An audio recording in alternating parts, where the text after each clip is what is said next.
The machines in the ICU did not scream or panic. They spoke in quiet, steady rhythms that forced you to listen closely, like even sound itself was afraid to disturb something fragile. I sat beside the glass, watching my son's tiny chest rise and fall beneath the web of wires that never should have touched a child.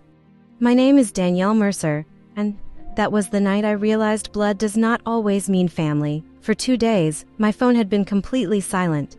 No messages, no calls, no one asking how my son was doing or if I was holding up. It was as if I had disappeared from their world the moment things got difficult. Then suddenly, my screen lit up. It was my mother. Her message was short, casual, almost cheerful.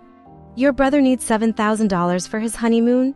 You are doing well, right?" I stared at the words for a long time, rereading them as if they might change into something human. They never did. There was no mention of my son, no concern, no hesitation, just a request. I flipped the phone over and let the silence speak for me. Hours passed, and nothing in that ICU changed except the weight inside my chest growing heavier. The next morning, my phone started ringing. My father's name appeared over and over again. I ignored the first few calls, trying to focus on the steady rise and fall of my son's breathing. By the 6th call, even the nurse glanced at me with quiet concern, asking if I wanted to answer.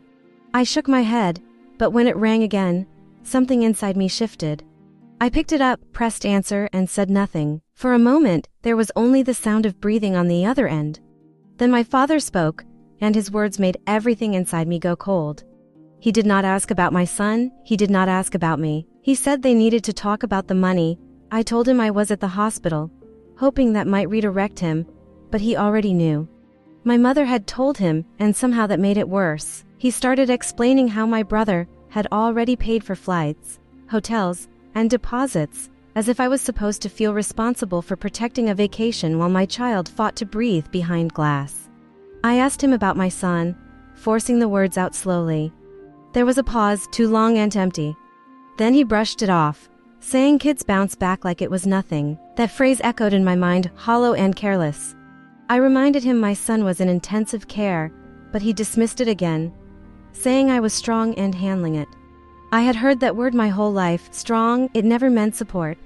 It always meant I was expected to carry everything alone. Then he asked again if I could send the $7,000 that day. I closed my eyes, and for a brief moment, the world went completely quiet. Not loud or dramatic, just a clean break somewhere deep inside me. When I spoke again, my voice was steady and calm. I told him no. The silence that followed felt different. He sounded confused, almost offended, as if the answer did not make sense to him. He told me not to act like that, reminding me it was my brother's honeymoon. I looked through the glass at my son, fragile and fighting, and said that was exactly the point. My brother was celebrating something while my child was struggling to survive. My father accused me of punishing my brother because I was stressed, and for a second, I almost laughed at how completely they had missed everything. I told him I was not punishing anyone, I was simply not prioritizing them anymore. That was when the conversation shifted, when the weight of my words finally landed. He snapped back, saying family helps each other, and I agreed quietly. Family does help each other. The silence that followed carried everything I did not need to say. Where were they when I needed help? Where were they while I sat alone in that hospital, watching my child fight for every breath? He called me selfish, but that word no longer had any power. It did not hurt, it clarified everything. I told him I was being a parent, something they seemed to have forgotten how to recognize. Then he said something that sealed it completely. He told me if I did not send the money, I should not expect them to be there for me. I listened to his breathing for a moment, waiting to see if anything inside me would break or bend the way it always had before. But nothing did. I told him I never expected them to be there, and for the first time, it was completely true. Then I ended the call without another word. I opened the group chat and saw my mother's message still sitting there, untouched and out of place. One by one, I blocked them all. No hesitation, no second thoughts. When I set my phone down, it felt lighter than it had in years. I looked back at my son, and a nurse gently told me I was doing great. That simple sentence almost broke me, because it was the first time anyone had seen me instead of asking something from me. The hours that followed passed in fragments of quiet updates and soft footsteps. Around noon, the doctor approached and told me there was slight improvement. It was early, but it was something, and that word felt more valuable than anything else in the world. When I finally stepped into the ICU room, everything looked even smaller up close. I gently took my son's hand and whispered to him, letting him know he was not alone anymore. That evening, my phone lit up again with an unknown number. I answered, expecting more of the same, but instead heard a calm, professional voice from my bank. She explained there had been multiple attempts to access my account, including someone pretending to be me and requesting a transfer of exactly $7,000. A cold realization settled over me. They had not just asked, they had tried to take it anyway. The bank had stopped it, but the damage was already done in a different way. I thanked her, ended the call, and sat there in complete clarity. This was no longer distance. This was a permanent separation. I did not call them. I did not ask for explanations.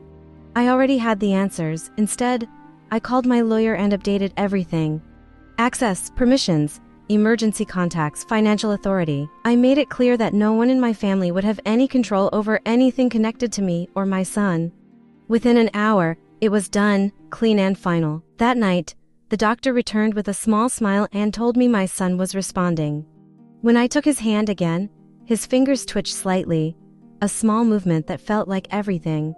It was not dramatic, but it was real, and it was enough. The next morning felt different, not easier but steadier.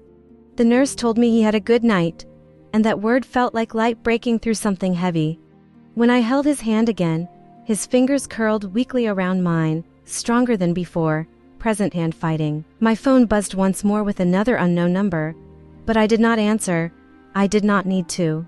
I already knew what waited on the other side, and for the first time, I chose not to carry it. Later, the doctor confirmed he was stabilizing, and in that moment, everything became clear. I looked down at my son, breathing steadily now, and understood something simple but powerful.